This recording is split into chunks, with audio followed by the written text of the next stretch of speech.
Hello, friends, and welcome back to Stories About Entitled People. Today we have 3 new stories prepared. The first one's about a horrible rental company. But before we begin, don't forget to subscribe to our channel if you're new here and turn on notifications so you don't miss a new video every single day. Here we go. Hire car company bills me for fuel. Broke my car on holiday and insurance arranged for a rental to get home. That was the limit of the insurance cover because I'm a cheapskate and I've always assumed I could use the wife's car. Unfortunately, that was in for a major service arranged while we were away. Total bummer. So I asked to extend the hire for a week self-pay. No problems. Week went by and the rental car was picked up from home. Then the rental company billed me to fill the tank with 3 liters of fuel plus a $50 surcharge. I lived within 500 meters of a gas station. I phoned the hire company, but they completely rejected my disputing the charge. Their word against mine. Full means full. Total stonewall. Even started to mention that if I wanted to take it any further, that I should get my lawyer to write to their lawyers. I phoned the insurance company, went over the story, and explained that the only way I could have had a fuller tank was if they'd picked it up at the gas station pump itself. The operative called over a manager, and they suddenly got very interested. Further managers were called, and a copy of my bill for 3 liters was requested. Insurance company phoned back a week later and said the charge had been dropped.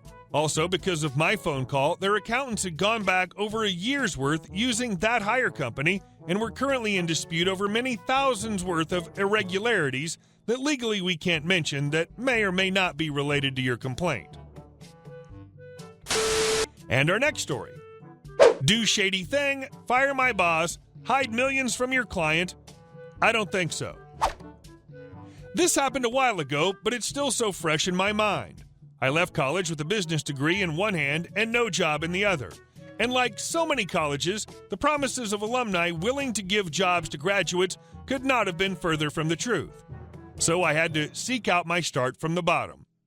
I found a good job in operations at a company, I can't say who without giving it away, had a great boss who taught me pretty much everything I needed to know, work was great, and the money was good. I need to explain how the business worked so you can understand how the plan worked. The corporate office was in California, and we were not. There are a lot of things that went on at this company, and I can't get into all of them because it would just take away from the story, but let's just say they had a very Stratton Oakmont vibe when it came to sales. I started out working in operations with some of the smaller clients, but with some help from my boss, was able to climb the ladder rather quickly to the point of being over all the operations and order processing for the firm. We had a very large client, 90% of the company's business. The way it worked was we had 2 sets of sales reps, TSRs and CSRs. TSRs were the heavy hitters who reached out to the other big businesses and tech firms to extend their warranties on a product. They made real good money. The CSRs were more of the mom and pop crowd and the inbound sales calls for those that wanted to extend their warranties. The reps were all given codes that associate the client's files with theirs. So if someone did a renewal automatically, they would get paid as it was their client. Pretty sweet gig. The client hired the firm to be the middleman for their B2B as they handled all their everyday clients. For every $100 that came into our firm, 18% or $18 would be for the company, and the rest would be sent to the clients with the warranties activated. Most of the clients paid by CC or PO with a wire transfer, but there would also be a good amount of checks each week that would need to be processed. A little while after I started, the client check portion was now going to be overseen by one of the sales managers. Didn't really faze me because I was working on the smaller accounts. Since we were a publicly traded company, all the sales reps' orders had to go to operations to be fulfilled. They weren't allowed to process them on their own. This is where things started going downhill. My boss at the time was given temporary access to the financials as they were hiring a new CFO, and he had a background with this. We went to lunch like we had done plenty of times before, but he seemed different. When I asked him if something was wrong, he told me that something looked off with our biggest client for one of the accounts. He wanted to make sure before he said anything to the higher-ups. While this was going on, I'd been offered the chance to be our new compliance officer, which means I'd need to make sure everything was on the up and up. Soon after, I come in to find out that my boss was just terminated for a multitude of reasons, all of which had to be untrue because he was a pretty well-liked guy, not just with the company, but with our client as well. As I log into my terminal, I see that before he left, he'd given me admin access to his files. Here's where things start to pop off.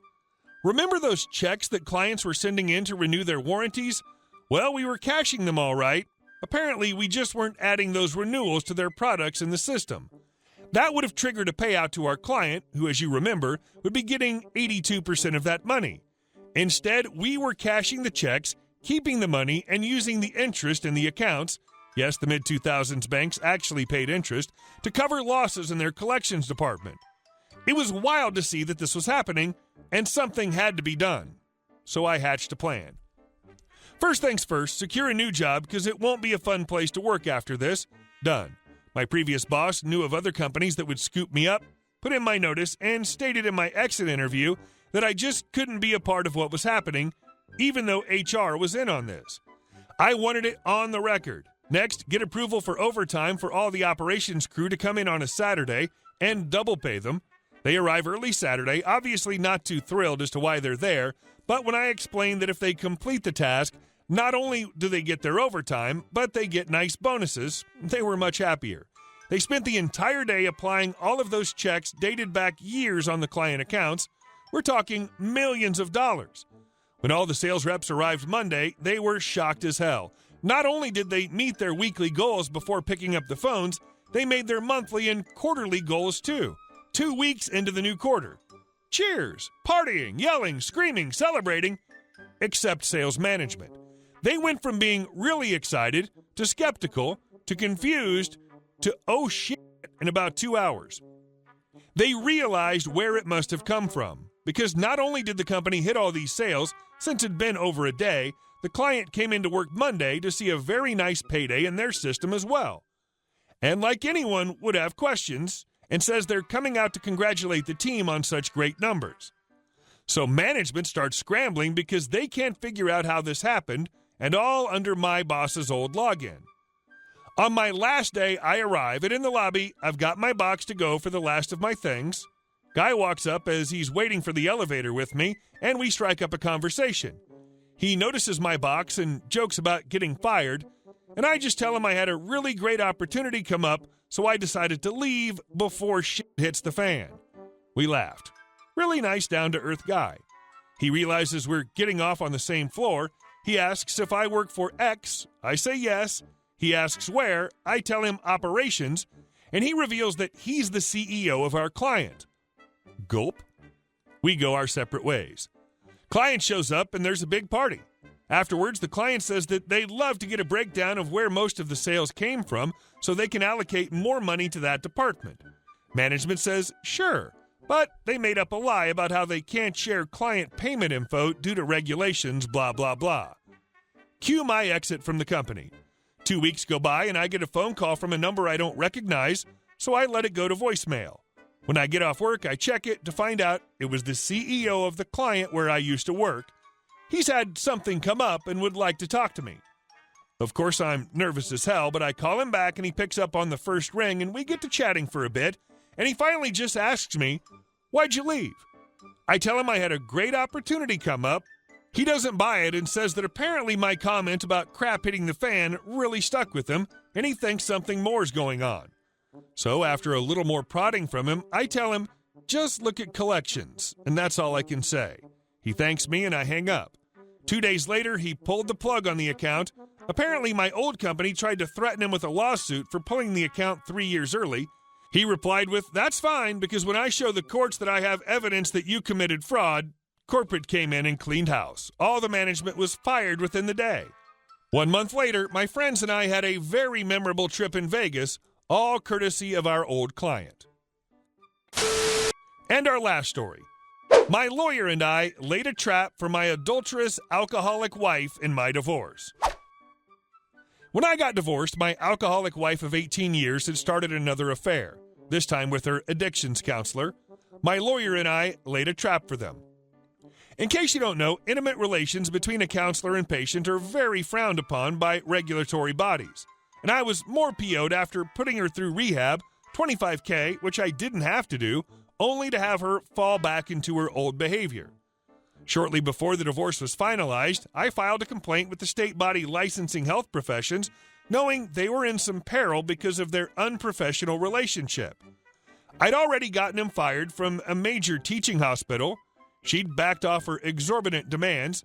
I paid her a very modest settlement, kept the house, got custody of the 3 teenage kids, plus got child support.